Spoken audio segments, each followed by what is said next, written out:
All right, for this first question, you're asked to circle the non-electrolytes in the list below.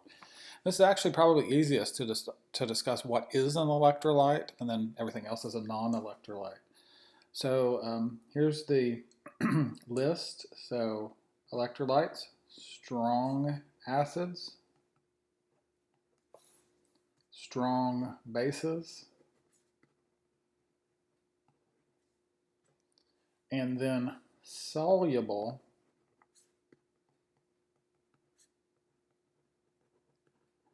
ionic compounds. These are our three classes that are electrolytes. That means they'll come apart when they're dissolved in solution.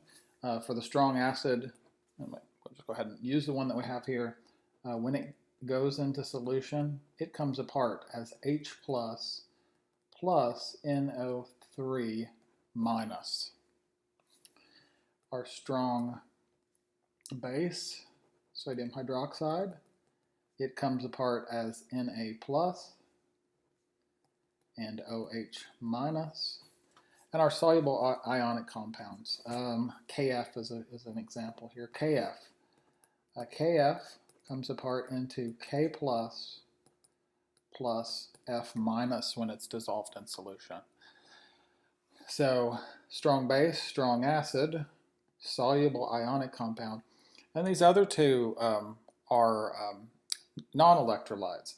So it's interesting what happens here. So we have ethanol, C2H6O. So if I have it, it's a liquid all to itself. If I add some water,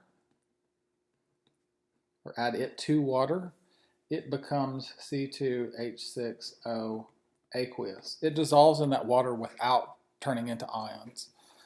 This acetic acid, it's a weak acid, and so it also, for the most part, and it also is a liquid. If I pour water into it or pour it into water, it just changes the state symbol. Okay, it does not come apart into ions, it simply dissolves into the solution. Okay, I just wanted to add one really quick addendum to this. I realized as I started to upload these videos. So there is one and only one total non-electrolyte here. It's the ethanol. Ethanol is a non-electrolyte. This acetic acid is a weak electrolyte.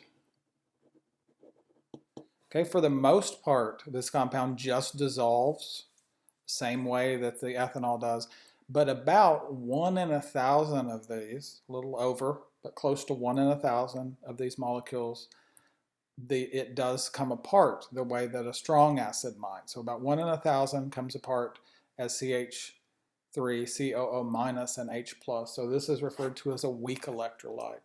I don't really care for my course. I usually only divide them into strong electrolytes and non-electrolytes, but a weak electrolyte is something you'll see if you take the Chem 112 course.